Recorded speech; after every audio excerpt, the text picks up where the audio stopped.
is Ghost Fruit. And Ghost Fruit is one of the new fruits that has dropped very recently, with yesterday or so being one of the next updates right after Update 20, which was a very needed update that we haven't had in quite some time. We got Sound Fruit, we also got Mammoth Fruit, but that is not what today's video is going to be about. You see, this little fruit called Ghost Fruit is a rework of one of the worst fruits that everybody hates. Now, along with this being Rocket, and some people love Rocket or pretend to like it. We all know it sucks though.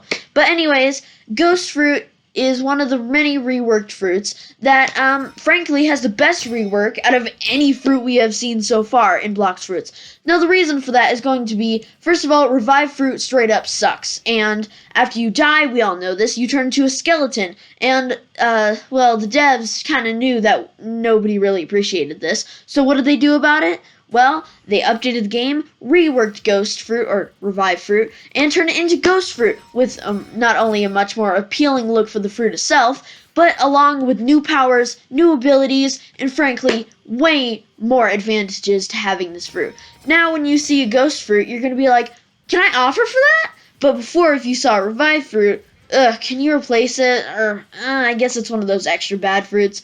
Now, this is actually a decent fruit, but here's the thing we're going to be covering in this video. I am not going to talk about Update 20. That is an entirely different conversation. But in today's video, Relic Squad, I am going to be talking about the advantages for Ghost Fruit, like if it's defense, if it's good for PvP, grinding, all that in this video. I'm also going to be showcasing every one of the moves. As you can see, I have access to all of them. Now, while it might be easy for some people to get an easy 300 mastery in a day, those are for the people in 3rd C. I just got to 2nd C. As you can see, I'm level 779, and not exactly a walk in the park to get to mastery 173, but I've grinded all the moves so that you guys can see what it is. If you're thinking about buying permanent Ghost Fruit like I did, because this one that I'm using right here is permanent. If you're thinking about buying it, then just watch this video showcasing all of the moves, and then that'll be up to you. I personally love it, but let's get into why, and I will showcase, and you can really decide for yourself if it's cool. And like most people, you care about the stats, but you're also caring about if it looks cool. Like, say for example, Spirit. Spirit looks cool, doesn't have a lot of power. But there are also some fruits who look very lame but have a lot of power. Nameless right now because I don't really have any ideas right now because we're talking about Ghost. But anyways, Relic Squad, we're going to be showcasing what all of the moves look like, what the advantages are and disadvantages are, and overall if you should buy permanent Ghost Fruit. And if you're in 1st C, you might want to hold off on eating it. If you already ate it in 1st C, maybe eat another one. Or maybe just slowly grind. I don't know. I'm going to be covering that all in this video. Also, thanks for 156 subscribers. Really appreciate that you guys enjoy my content. Let's get into it, Relic Squad. I hope you enjoy the video. Alright guys, so the first move we want to start with is something that you automatically get. There's always that first move that you access as soon as you get it. Well, because I don't think it'd be that good of an idea to be completely powerless. So, for the first mastery, as soon as you get Ghost Fruit, you will be able to do this move called Shivering Possession. Let me get it good, and do it! Alright, it was a little laggy, but you get the gist of it, probably. The gist of it, whatever.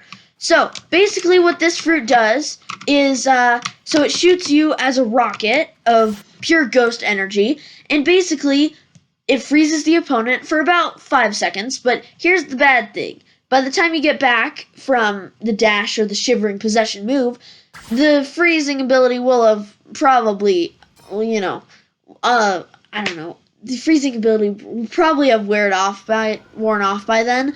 So that is the downside of it. It's a Mastery 1 move. I don't know what you want from it. I mean, it's pretty bad, but it's a good placeholder until you actually access. Bro, stop killing me! Oh yeah, we're gonna get to that soon, buddy. Just leave me alone! Oh my gosh. Bro, he's trying to kill me! Sorry guys, had to escape from that guy. Sheesh. Anyways, so Shivering Possession is a pretty weak move overall, but it is Mastery 1. You'll probably get past it in like 1 move, so I would recommend using either a sword, like so, or just using a fighting style, like so. I would recommend Electric Fighting Style, probably until you get to level 1000, then I would recommend changing up your fighting style. Electric fighting style is a very good placeholder though, so I would recommend that. A sword also works if you perhaps have Dark Blade, that would definitely work, or Rengoku, that would also work. Even dual katanas would work, I would not recommend it, but they work as well. So until you get to Mastery 50, then the good stuff comes. So, by the time you get to Mastery 50, you should have a pretty decent time in battle. You'll get to possession along with Spectral Release. Now, what Spectral Release does is it stuns the opponent for momentary seconds, and basically it bursts out ghost energy, and basically a bunch of power pops out of you, and it's from the ghost apparently.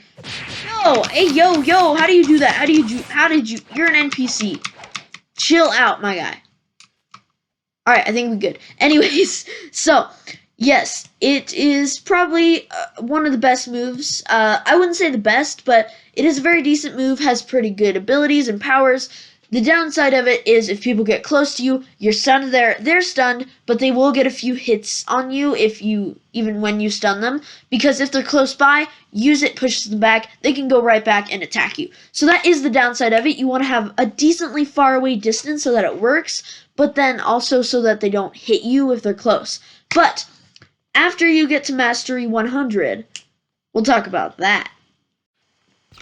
So everyone, the C move, as you can see, is called Cries of the Underworld. So resulting in having a giant blast of pure energy, it will give off somewhat of a screaming noise. I mean, that's what's called Cries of the Underworld. So I will give you a good gesture, and you can even twist around if you want. I personally would not recommend, but you can. And here is the good part. This is the best move for combos. Well, technically Ghostbusters is, but we'll get to that in a minute.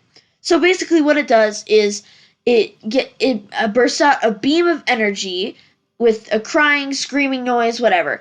And it stuns the opponent as you, I would personally recommend jump here, like so. And then using, yeah.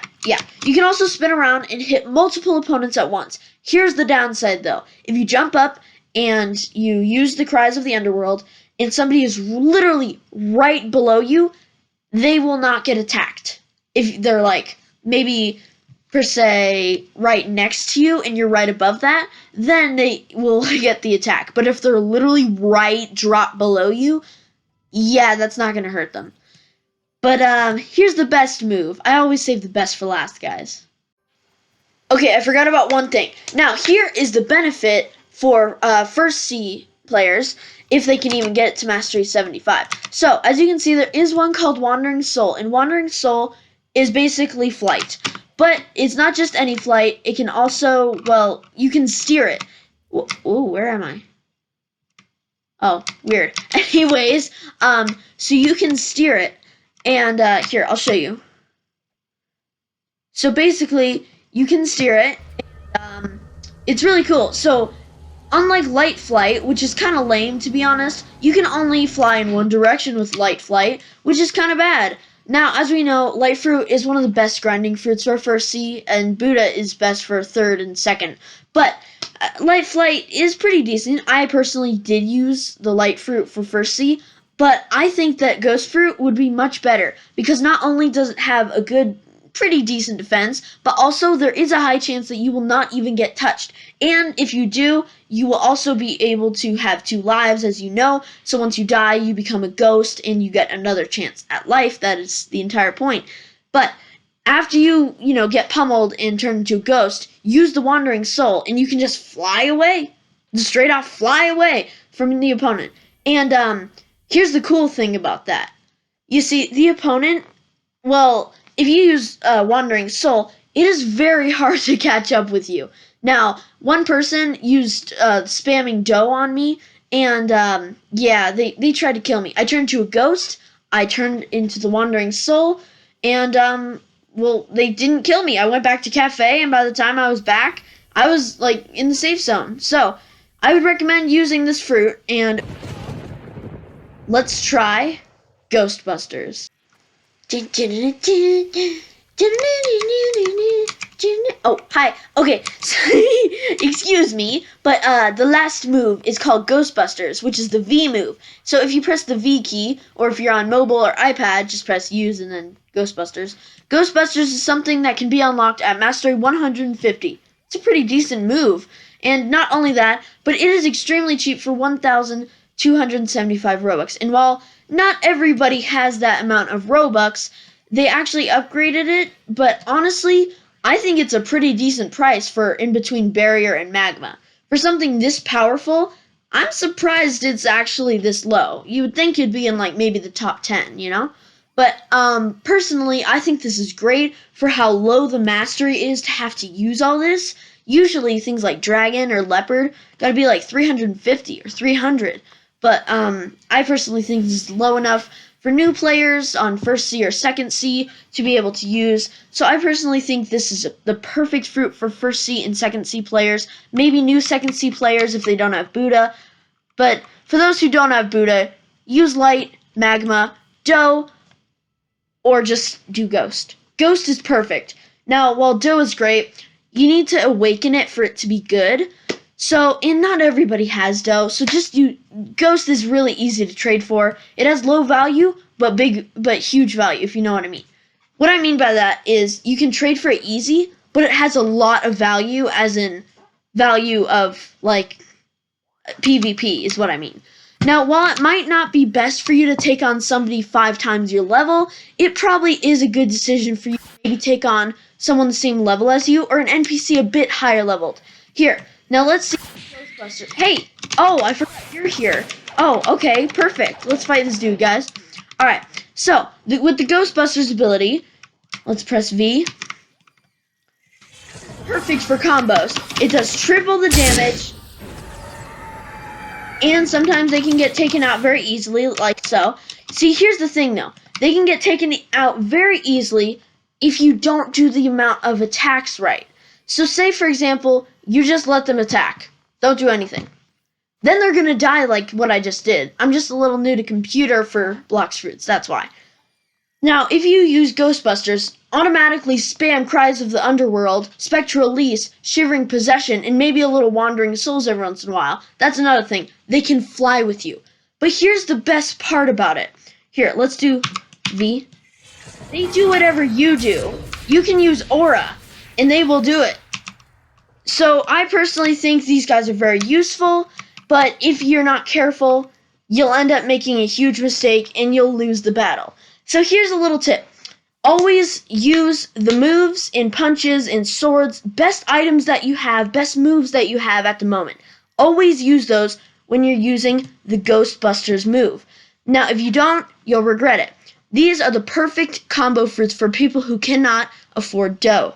So, obviously, Dough is the better option, but if you're looking for something a little less expensive, I would go with Ghost Fruit. And on top of that, the best thing is you can use Ghostbusters and also have your sword out. You can have your lightning or combat style out. Here's the best part, though. You can even have your aura on at the same time of them. Now, or hockey, whatever you want to call it, you can have that at the same time out as well. And I would personally recommend doing that because it gives more, defense, attack, just more better stats in general. Now, if you have any extra stats or stat refunds, I personally have one, I would personally recommend doing 1,000 in melee, 1,000 in Blox Fruit, 200 in sword, and 135 in defense. Now, we all know defense is key, but it's not the most important thing. Melee is very important for energy, health, and double jumps. And dashes, obviously. Now, Blox Fruit, we all know this. If you want to have good power in your fruit, use it in Blox Fruit, okay? Now, sword, if you're kind of not a sword guy like me, still put it at 200. You never know when you need a sword, so might as well just do it, guys. You know you're going to use it at some point, so might as well, But anyways, guys, here's the thing. If you want to buy Permanent Ghost, go for it. I bought it, and I'm probably never going to use it again unless I need transportation. But if you want to buy it and you're looking for a good fruit, use Ghost, guys. I'm just saying, if you're looking for a good fruit, use Ghost, okay? That's all I'm saying. I hope you enjoyed this video showcasing all of the moves that Ghost does. And have a feather-tastic day, Relic Squad. Rex out. Bye!